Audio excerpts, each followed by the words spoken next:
Palavra de especialista. Oferecimento Topcred, a sua solução financeira. Olá, eu gostaria de saudar os nossos ouvintes do programa Interação 98. Eu sou irmã Arliene e hoje estou aqui para falar um pouquinho sobre a vida religiosa na igreja.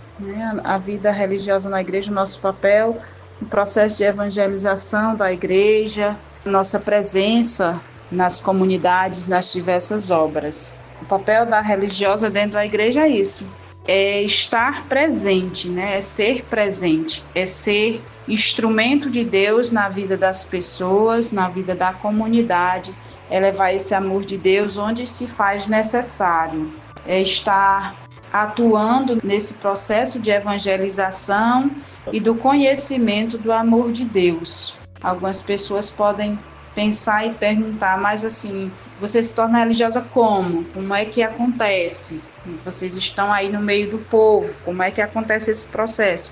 Já chegou assim? Não.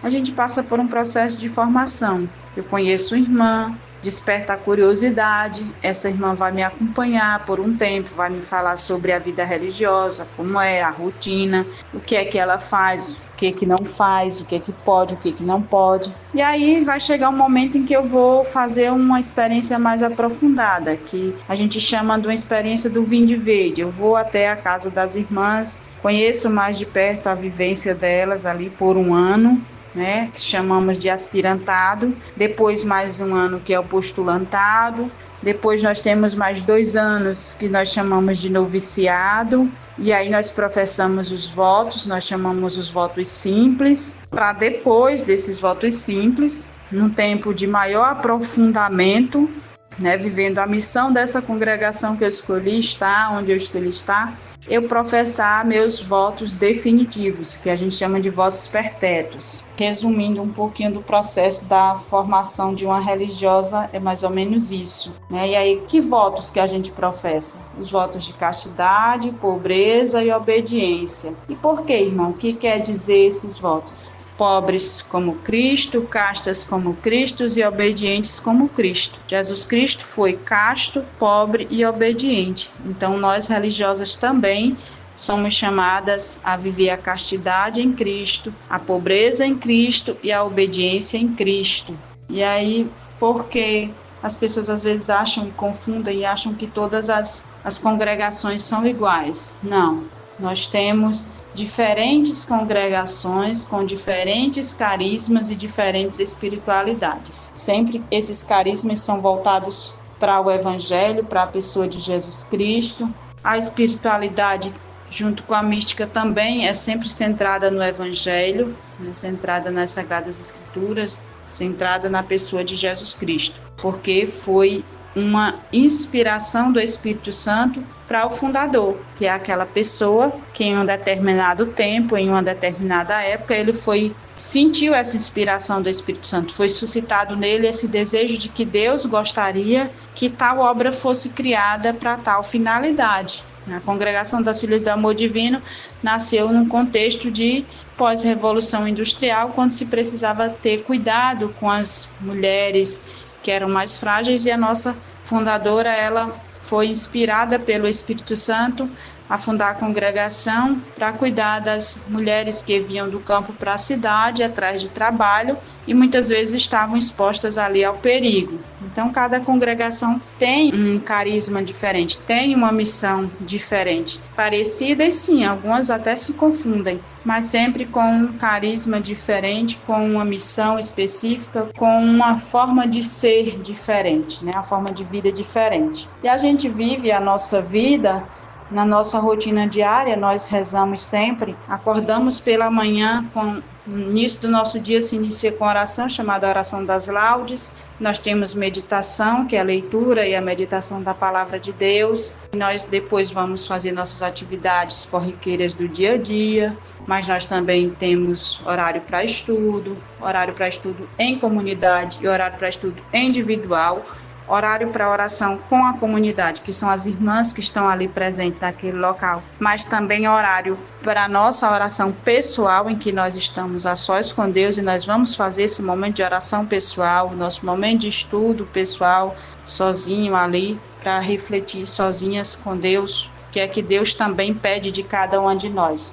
Nós precisamos ter essa dinâmica para estarmos sempre ligadas ao centro da nossa vida, que é a pessoa de Jesus Cristo. Nós precisamos estar ligados à pessoa de Jesus Cristo. Uma boa religiosa, ela faz da vida dela uma presença evangelizadora, muitas vezes sem dizer uma palavra, mas a presença já deve evangelizar por si só, porque supõe-se que se nós estamos ligadas a Jesus pela vida de oração, pela vida de sacrifício, de renúncia, mas também de muita alegria, de muita felicidade. Quando se fala em sacrifício, as pessoas remetem sempre a sofrimento, e não é só isso.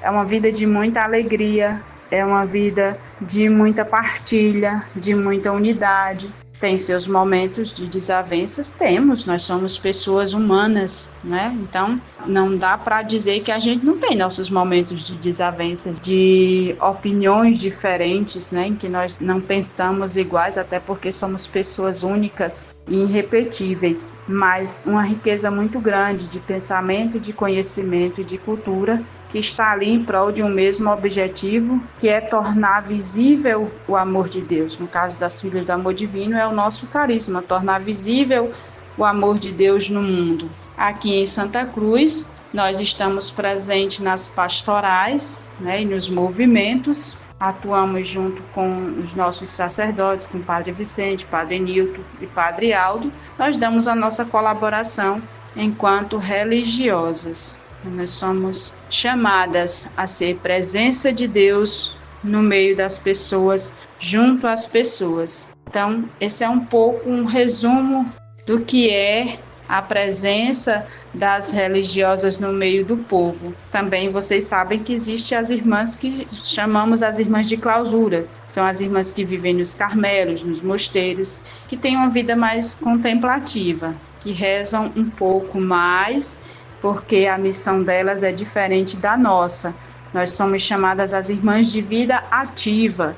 Nós estamos fora dos muros dos conventos, né, dos claustros, como nós dizemos, como nós costumamos falar, dos mosteiros, dos carmelos, e a nossa vida é mais voltada para estar com as pessoas. Elas são um pouco mais reservadas, mais fechadas, mas é a missão delas, é a espiritualidade delas, que também não deixa de ter sua importância e sua beleza, porque elas abdicam de viver no mundo, mas vivem para e em função de rezar para o mundo e para a salvação das almas, como nós também, só que de uma forma mais ativa, participativa na vida da comunidade. Essa é a nossa missão. Se alguém tiver mais alguma dúvida e quiser esclarecer, conhecer um pouco mais, estejam à vontade para nos perguntar, para nos procurar. As portas da nossa casa estão sempre abertas para acolher todos e qualquer um que desejar conhecer um pouco mais. Não só porque quer se tornar freira, não, mas porque quer conhecer um pouco mais sobre a vida religiosa, né? Então, que Deus os abençoe, que os proteja e que rezem sempre para que Deus envie operários para a sua messe, porque a messe é grande, mas os operários são poucos. Só na Topcred, você aposentado e pensionista do INSS encontra a menor taxa de juros e o maior valor liberado. Os aposentados e pensionistas que recebem até um salário mínimo e que não têm empréstimo em seu benefício, a Topcred libera até R$ 26.200. E para os beneficiários do BPC Loas e representante legal, libera até R$ 22.000. Travessa Miguel Nunes, 32 Centro, Santa Cruz. Fone WhatsApp 849-9208-2619.